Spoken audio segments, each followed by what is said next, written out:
Hello and welcome to today's conversation with Luciana Reznik. She's a successful serial entrepreneur and Forbes 30 under 30 recipient. She grew her first company, Wolox, a digital transformation strategy, design, and development firm, to over 400 employees with a strong regional presence across Latin America and the US. After selling it to Accenture on a short life break, she went back to work and launched her new company, Cedalio, just last year in the decentralized storage space. In her conversation with Trish, my co-host, she gave us some great advices and insights around the need and power of creating flexible abstraction layers to simplify the development of decentralized apps, specifically around data storage. She will also give you just a good idea of the speed at which the industry evolves by the fact that Cedalio is already pivoting its strategy to include emerging technologies that are solidifying their offering just 6 months after the company was founded. As a serial entrepreneur, Luciana gave us some great pointers as to how to build a company focused on innovation and product creation. They wrap up the conversation talking about Cedalio's growth strategy, very focused on the key stages of their go-to-market strategy. I hope you enjoy this conversation. Finally, great. So, hello everyone. I'm really excited to speak with our guest today. And her name is Luciana Reznik. She's a Forbes 30 under 30 and is a successful serial entrepreneur.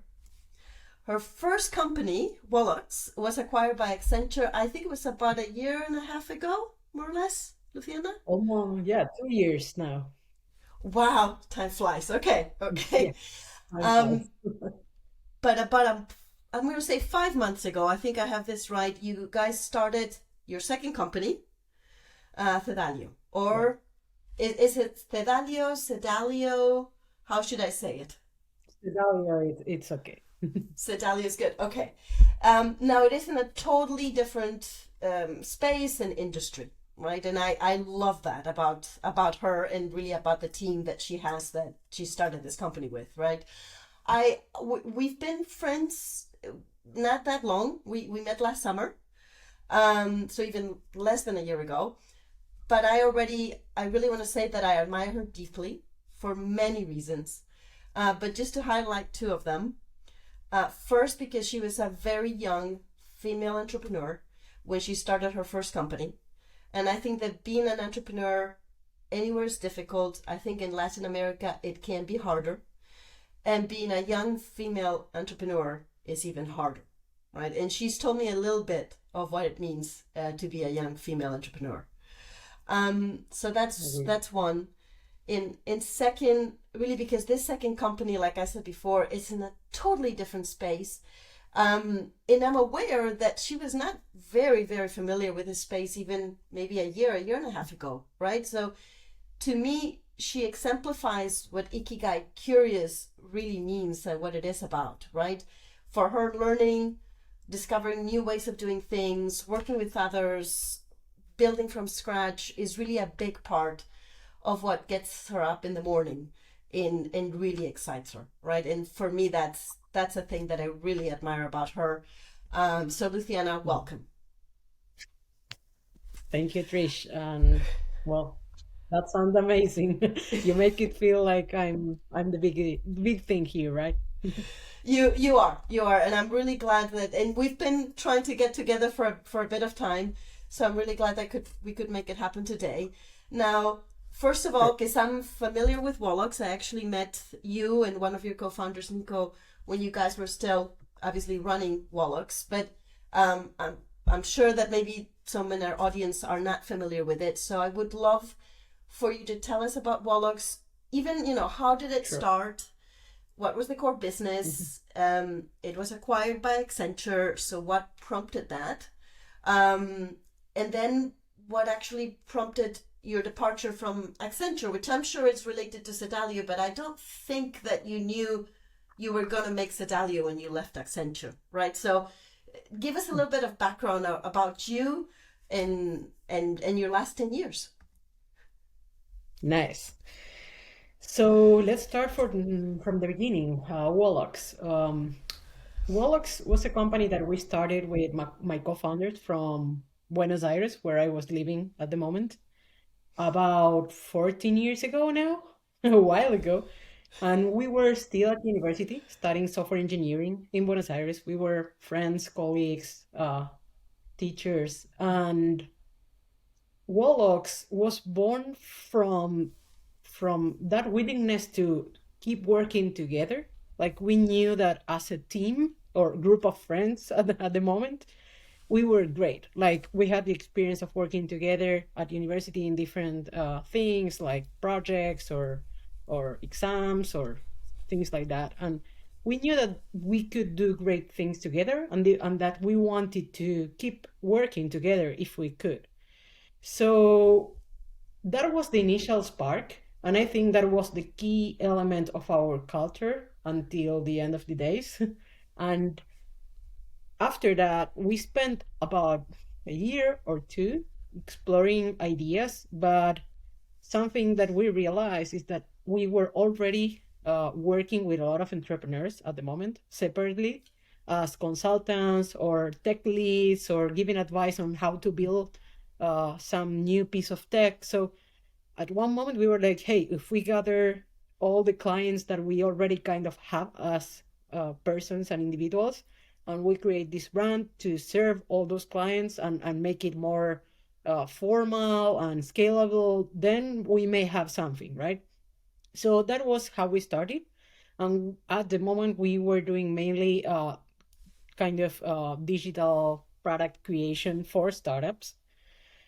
No, it sounds obvious, but about 12 years ago in Latin America, talking about agile methodologies and knowing how to build products and mobile apps, it was like a lot. There was not too much talent that could do that. We had one of my business partners had the experience of working in Silicon Valley for a while. So he was all about this new way of building companies and tech. So pretty rapidly, we became famous in the entrepreneurial ecosystem in Latin America. And before we knew, we were already like 50 people working from an office out there, a subsidized office with 10 or 15 clients. And we were doing all kind of software pieces, I would say. And that was the first stage. And at one moment, we gathered again and we were like, hey, there's something here. uh, we may have two options, or we could remain this kind of boutique Mm. consultancy company with 50 to 100 people working with projects that excite us and being able to maybe choose our clients and be that, or we can scale as much as possible and dream with an IPO. And from that moment, it was not an easy choice, but we chose the second one. So we started drafting a plan on how we could scale up to an IPO. And for almost 8 years, we were just executing that plan, and we were scaling like crazy with this offering of creating digital transformation or digital products for first for startups. Then we realized that was not the best market. We started working with big companies that were looking for this kind of young and entrepreneurial energy and attitude to build their new endeavors or innovation products or even startups in within corporations. And we scale up to 6 countries. We had offices in Buenos Aires, Mexico, Chile, Colombia, and the US until we were acquired, which we can talk more about that, but about 2 years ago. And we were more than 400 engineers and designers working from all the offices that I told you. So it was about 6 to 8 years of high growth and scaling the company in this particular offering that was kind of in between the big consultancy, management consultancy kind of thing, and a software factory. We were just in between because we could understood the business and the business needs. And we did this kind of consultancy work that we call digital business design, where we could draft with our clients their digital strategy and think about initiatives and projects and help them get funded internally in the corporations, and then executing and building those products, especially in the first maybe 9 to 18 months of development, like from idea to MVP to starting to scale. And that was our sweet spot. After that, we tried to kind of transition into our clients' teams so they could maintain and scale. We were much better at like the initial phases of development. Got it. And to be honest, I met you guys when I was working for Santander. This was actually, so Santander is also, for those that are not very familiar with the bank, is a multi-regional bank, quite large, both in Europe as well as in Latin America, and with some presence in the US as well. And one reason that we were attracted to you guys was precisely that you are not just a consulting firm, right? That you come and yes, you have ideas, you help with the strategy, you help put a plan together, but then you also get your hands dirty with the internal teams and then actually make things happen, right? Because I feel otherwise it's so easy to come with all these great ideas and then it's like, well, good luck executing, right? But then you need to make sure that you can do it. Yeah, and many times a company could work with us after they did like the big four kind of blueprint consultancy thing. And we were like, you need to do that? Okay, you do it. It's okay. It will probably align the leadership. It will tell you what we already know, but it's going to be certified by someone you trust. But once you have that and the initial conversations have been done and maybe the board and the leadership are aligned, then come to us with that piece of paper and that analysis and let us translate that into actual actionable items, right? And let us also tell you that not everything that is there will be executable because that's how it happens usually. And let us think about how to measure and how to track KPIs and things that will keep you accountable and your leadership accountable so you can see progress while we are developing all these initiatives. So being the bridge in between those like big four high level management consultancy kind of thing and being able to execute, I think that was the sweet spot and our differentiator from other companies for sure. That's right. That's right. And you guys had an excellent reputation, certainly all across Latin America and the US as well. So it was, I think you were certainly different than most other consulting firms or like you call them software factories, right? You were a great combination of the two. But then how do you go? Because obviously, there's nothing traditional about the Wolox business model and core business. But how do you go from that type of business to now focusing on Web3, on blockchain, on decentralized systems in general, right? And also because I know you and your co-founders have many interests, including AI, including biotech. So why Web3 out of all those things, right? How do they make that? How do you make that shift, and why precisely to Web3? Sure. So, the funny thing is that I don't think that it is that different. And let me double down on that. Like, even if it is a complete different industry, that's for sure, it's still innovation and it's still product creation and company building. And if you take the 12 years that we were with Wolox, we saw many trends and many waves and many technologies that were the new thing out there. And constantly we had to think about, hey, would this make sense for us? Would this make sense for our clients' business, and how we could apply this to create value? And that was an exercise that we were constantly doing at Wolox. One example is when React Native came up as a technology for the first time. It was, I don't know, 10 years ago maybe. Uh, at least in Latin America, at the moment we were not here in the US, nobody wanted to use it. Why? Because companies were afraid that Facebook would steal their code because it was kind of proprietary of Facebook, or they didn't understood how it worked, and they were super afraid. And we became probably the only company pushing the limits and trying to convince corporations that that was the way to go for mobile development.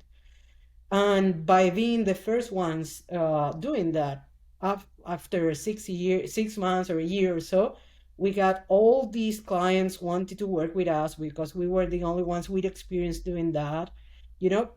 And that's just one example of how we took a new tech or a new way of building things, and we analyze how and why we should embrace that, and we put it out there in the market. And if you take what we are doing now, of course, it's not the same business model because we are building a product for us now and not for our clients, and it's not the same.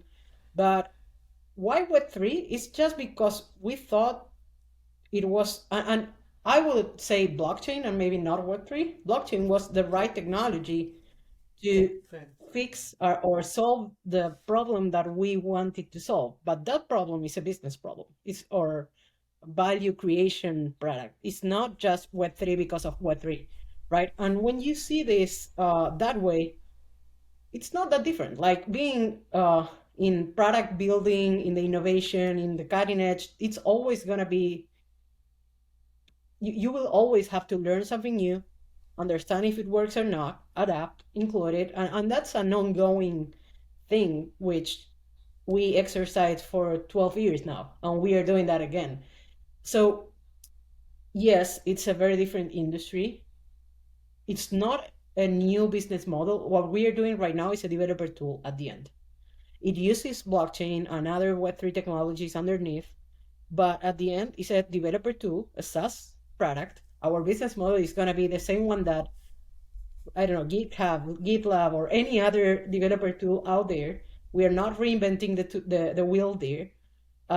So it's just how we apply the technology in a way that helps the product and helps us adding value to our clients. And that's kind of the same, I must to be honest.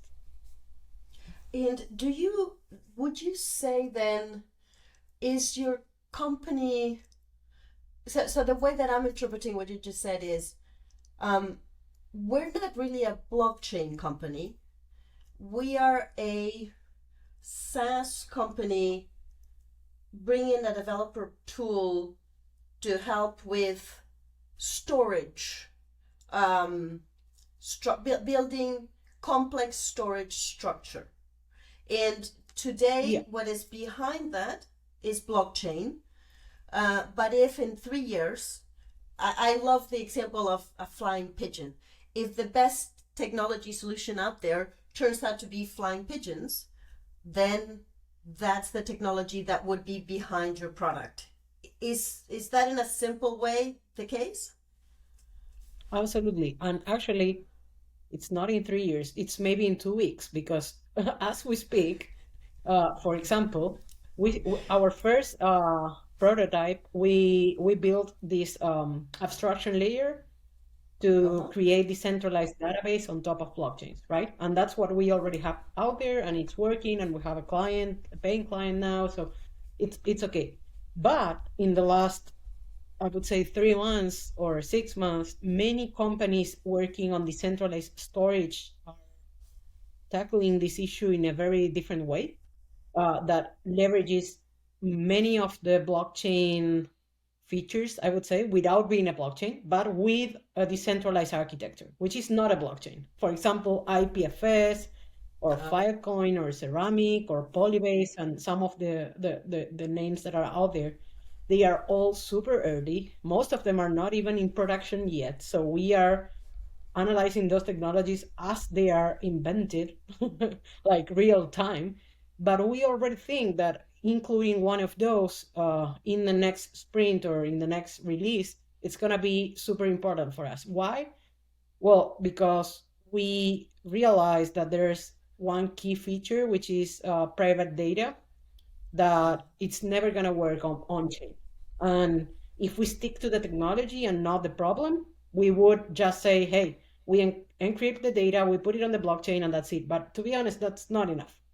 And we know that it's not, because at some point those encryptions can be broken, and on-chain data, it's going to be there forever. So we are open-minded about saying, okay, which are the trade-offs that we can do without breaking our core values or beliefs on how this product needs to be done. And we are going to be incorporating some other decentralized storage solutions, which we think it's kind of the sweet spot in between something that works and what we dreamt at the beginning, right?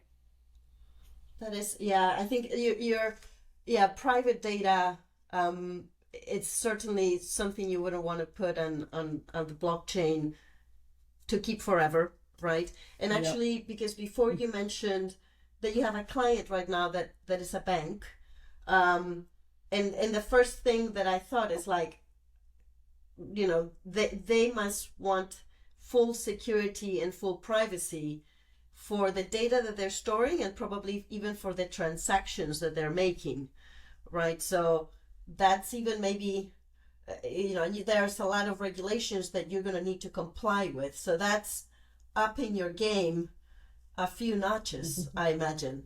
I imagine you're learning a lot from this client, right? Yes, sorry, it is not a bank. I don't know if you understood that, but the first client is it's actually a distillery, a whiskey production company in Ireland. And what they are doing, it's something that I see as a very interesting trend.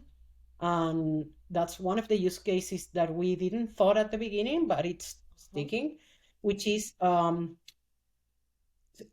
creating this kind of certificates on the production process on chain, so they can show for certain to their clients and the final consumers that they are sustainable. So there's this measurement in, I think it's 4 parts of the production process. They call it the washing, I don't remember the names, but it's when they start, after they create the process, and 3 or 4 times. And they save those results on the blockchain. And then they create this QR code that shows you how the production process went, and you can validate that has not been tampered, and they can show that way that they are truly being conscious about the amount of water that they consume and other stuff. And that's something that is starting to happen in many industries and many production and food production companies as well. So that's one interesting case in which this data needs to live on chain. It's not private data. On the contrary, they want this to be transparent and open and to be there. And they are using us to reduce the complexity of storing and querying that data. Their team is not a blockchain expert team. They just use the GraphQL API, and they can have that. Actually, they were doing that by themselves before, and we are making it about 10 times more efficient. So they are super happy with this. Oh, wow. Okay.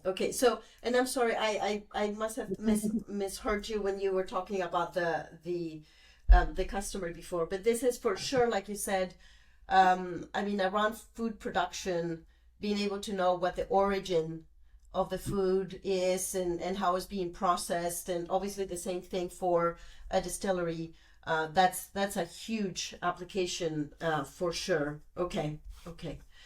Yes, but I think it's an interesting application because everything that is related to traceability or tokenizing real world assets, it's all upside.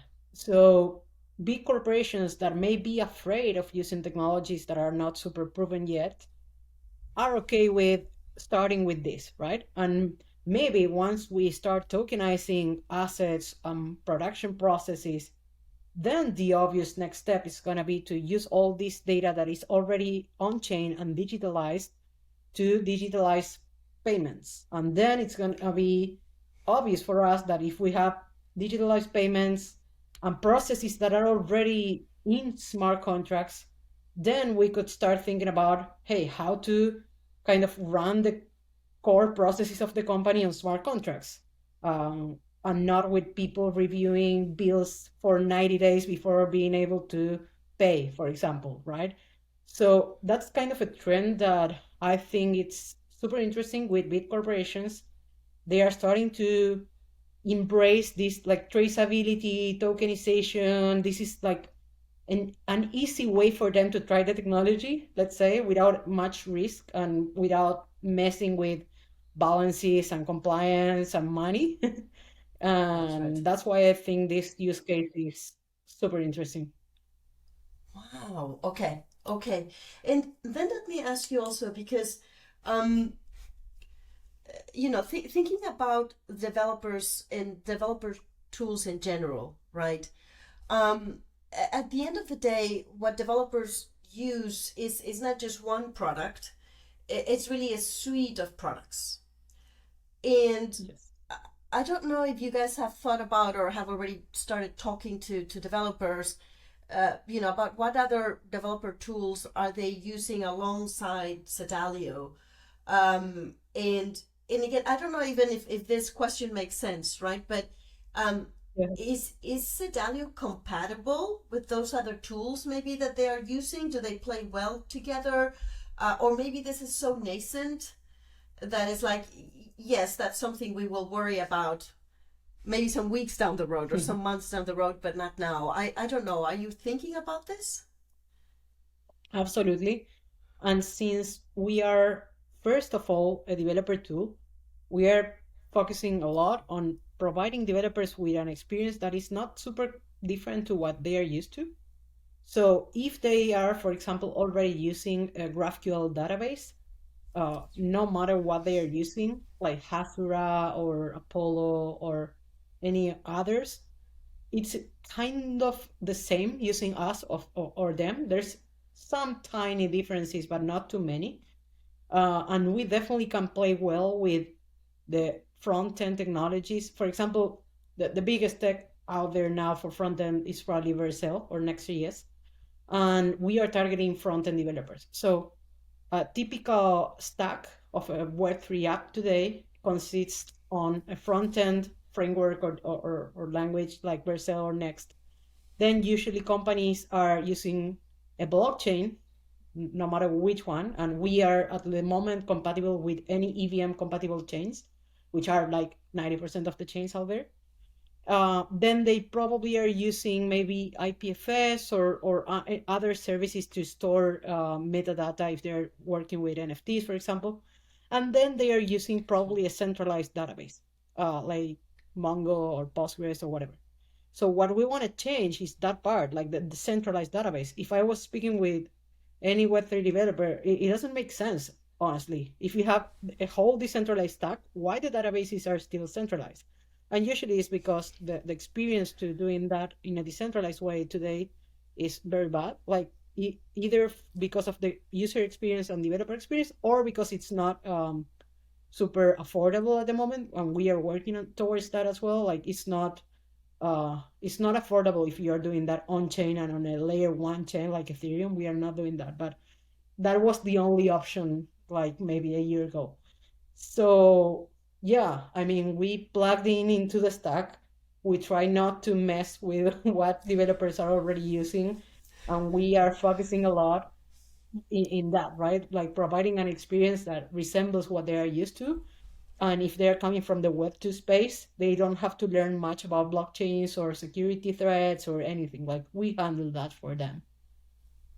Awesome. Okay. Okay. Yeah, that's really important, and that's why I know that because you guys are very focused on GraphQL, uh, it should be a minor change, right, for the developers, because you're basically making it a lot easier in the front end. You're adding complexity, I think, in the back end to make things obviously decentralized and distributed, um, insecure and private, etc. But from a front end perspective, the person doesn't need to know everything that is happening behind No, the scenes, right? that's the idea. If they want to, they can. And being open and being able to satisfy the need of a more experienced developer is important as well. That's right. But the default should work without you knowing too much. And then if you want to customize more or you want to change how things are, okay, that's good. We are going to be open source at some point, or most of our tech is going to be. And probably the most experienced developers will want to be able to change or optimize some parts of the technology for their specific use case, right? We are not going to be the better option for any use case. Like when you abstract complexity, well, it has a trade-off always, right? So That's right. yeah. Wow. Okay. Okay.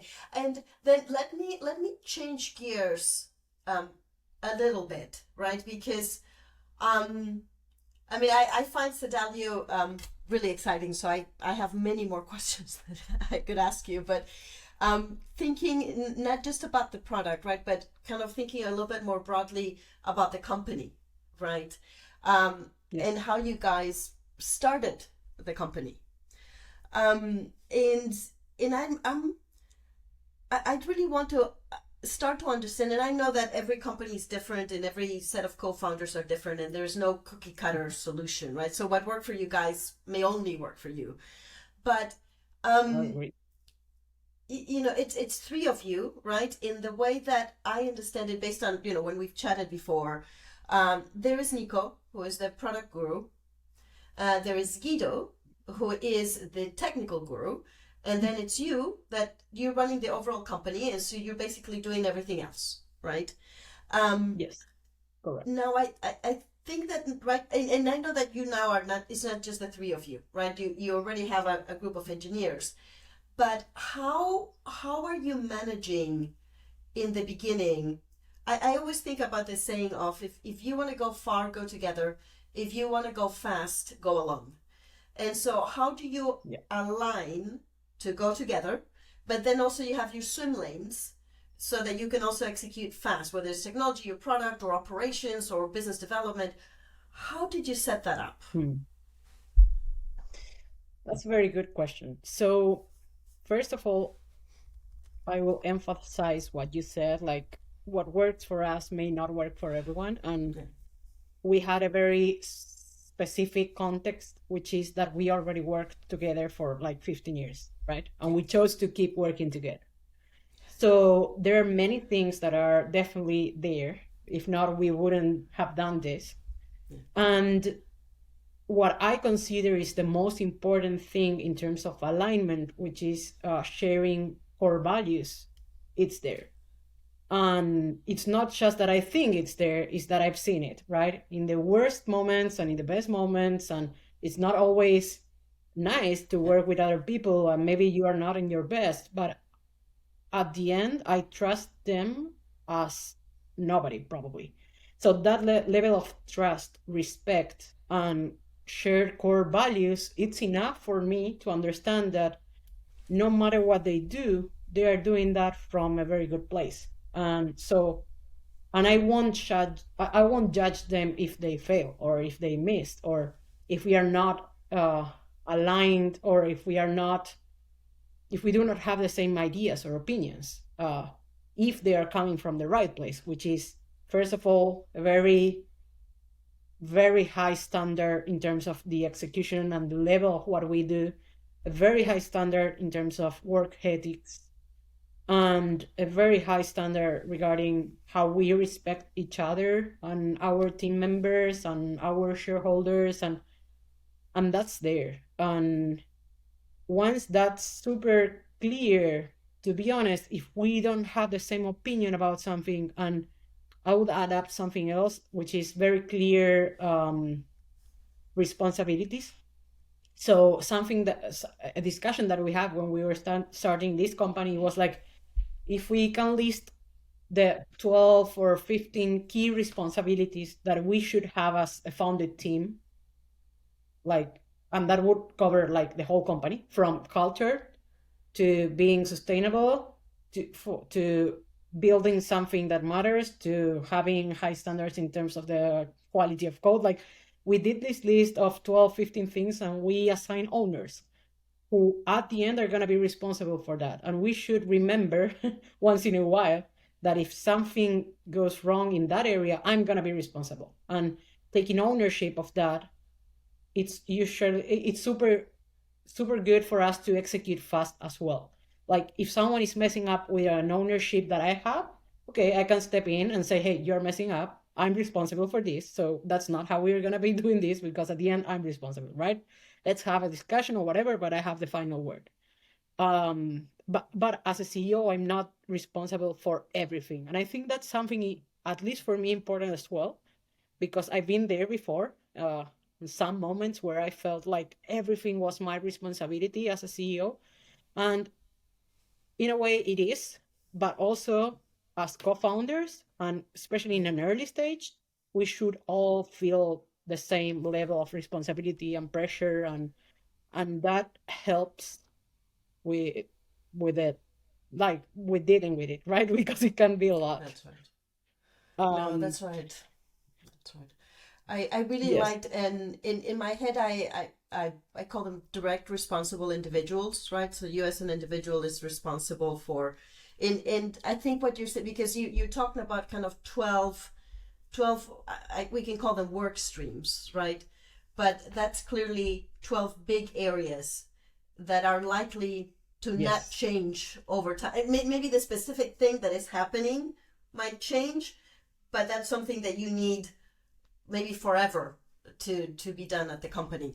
So I think that's a really clean way um, of distributing that responsibility, right, and that accountability. That's Yes, really I think awesome. there's nothing that I can think of that is not going to be in one of those buckets. And at least with my experience of the previous company, I mean, the world can change, things can happen, I don't know, but I cannot think anything that can be, and if it were not 12, but 6, it would have been even better. Yeah, yeah, no, that's right. The fear of simplicity, right? Less is more, for sure. Got it. Yes. So let me then ask you just one more thing, because I know that we're over time. I promised you 30 minutes and we're already past the 30 minutes. But No worries. I just have one other thing that I really wanted to ask you, which is it's also how did you launch Cedalio, right? Because in what did you do in the beginning? And I know you guys are very young, so you know when I say what did you do in the beginning, you're still in the beginning. But um, Yes. maybe what did you do, and what are you doing now to get traction, right? Because you are, I think, an interesting mixture of B2B and B2D, right, to the developers. But you Mm. also need to get the company that the developers work for interested, right? So Yes. it gives you more angles to communicate, but it also adds complexity. So how are you tackling that, and how are you getting traction? So at the moment, we are executing a strategy that we came up with that is in 3 phases, and we are in the first phase. So I will start from the end.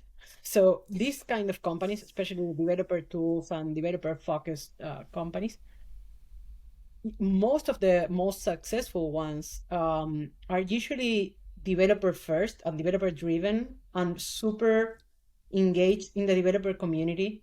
And as you attract developers' attention, they will sell the product for you in within the companies, because once a developer likes a tool and developers want to work with your tool or technology, it's super hard for someone to make them change. So how these companies usually work is developers love your tool, then they go and start working for this company, they use it maybe in the free trial, and at some point you realize that you have 10, 15, 30 developers in a specific company that are using your tool, and you go and knock the door to the company and say, hey, you already have 30 developers that are using my tool in your company, even if you know it or not. So why don't you buy me the enterprise solution, which will give you extra features of, I don't know, mm, uh, like workflows, or being able to to manage users and access and security and logs and many other things that corporations need that maybe an individual contributor wouldn't need. Yeah. So that's kind of how this works, and most of the successful companies are doing this. I would say the only one that is not doing this too much is GitLab, which is doing the opposite. Like instead of bottom up, they're doing top down. And that's the main difference with GitHub. Like GitLab and GitHub is almost the same product, but GitHub is going bottom up and GitLab is going top down. And so it also shows you that both could work, but we're much more aligned with the strategy that I told you. But to get there, it's not easy. First, developers are super hard to please. And if you put a product that is not ready out there, they will probably destroy you before you even start. And then being well known in the communities and doing developer advocacy and being in events and whatever, it takes a lot of time and money and a lot of compounding over the years. So that's where we want to be. But at least in the first year and probably more, we are, as I told you, in this 3 phases strategy. The first one, which is the one that we are doing now, is finding what we call design partners, which are a handful of companies that are going to be building with us, knowing that they are what we call design partners, which means that they need to build with us. We are not super good yet. Like our product can have flaws, and we will be building together. So the upside for them is that they have an amazing customer experience and customer support, because we, the founders, are there working with them, helping them with things that probably in 2-3 years we won't, but whatever they need today, we are there to support, right? Then we have some kind of compensations, like maybe we don't charge them for a year or so, and they get to also have a strong opinion on how the product is built, which is probably good for them. So we are trying to find at least one design partner for each one of the use cases that we think we should try, like the one that I told you, like the supply chain is one, but then we are now exploring DAO tooling or decentralized IDs, and we will find one design partner and say, hey, with you, we are gonna do this use case, and we'll see if our product can do everything you need in that specific use case. So, and once we have 4 to 10 design partners that are heavily using us, that's what I call maybe a pre-product market fit. And that's much more of a B2B kind of sale. And that's what we are doing now. We are not doing a lot of developer advocacy. We are not out there saying every developer should use us, because the product is not mature enough. And we still need a lot of feedback from the clients and the users to keep evolving the product, right? So that's phase 1. Phase 2, after we get maybe 5 to 10 design partners and we know that we can add value to those partners, it's going to be to explode our channels. So we know that there are many other companies, other developer tools, blockchains, complementary products that could drive our adoption, and without going directly to the developers, but leveraging the reach that they already have. Vercel is one of those. We are speaking with their CEO, trying to find how we can fit in their value prop and how they can show us, right? So that's what I call phase 2. And phase 3, it's once we already know that we can scale, that we have product market fit, and now we need as many developers as possible to use our tool, and then go back to the B2B sale probably at the end of the road. But that may be a 3 to 10 years strategy, who knows? Okay, so you are, and I love it because you guys, I think you realize that it's a long-term game, right? You're not thinking that you are gonna scale in the next 6 months or 2 years. You're thinking it's going to be a multi-year effort, and that's how you're preparing yourself and your strategy. That's and in that phase 1, I agree, it will be really important to make sure you're building something that developers can love, and that it's really kind of almost battle tested, right? When you go to developers and other companies. I love that. Okay. Yeah, I don't know. It's always when I and I don't know Guido, but I do know you and Nico, and I always have that impression, right? That you guys are in to create really valuable products in valuable propositions to your customers, and you guys know it takes time, and you're okay with that. And that's, I think, what makes me be sure that you guys will be successful. So thank you. Absolutely. And we were speaking before about the team and how did we end up doing this and the alignment. And one of those things that we discussed and we were super conscious about is that this is a long-term game. Like, we needed to find something that we think that we could be doing on for the next 10 years at least.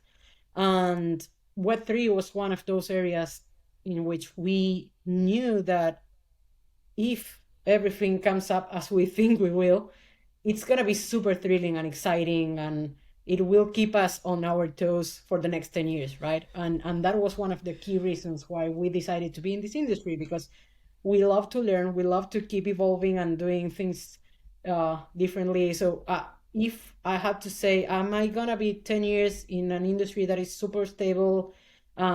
We know how to do things and it would just be operating that business.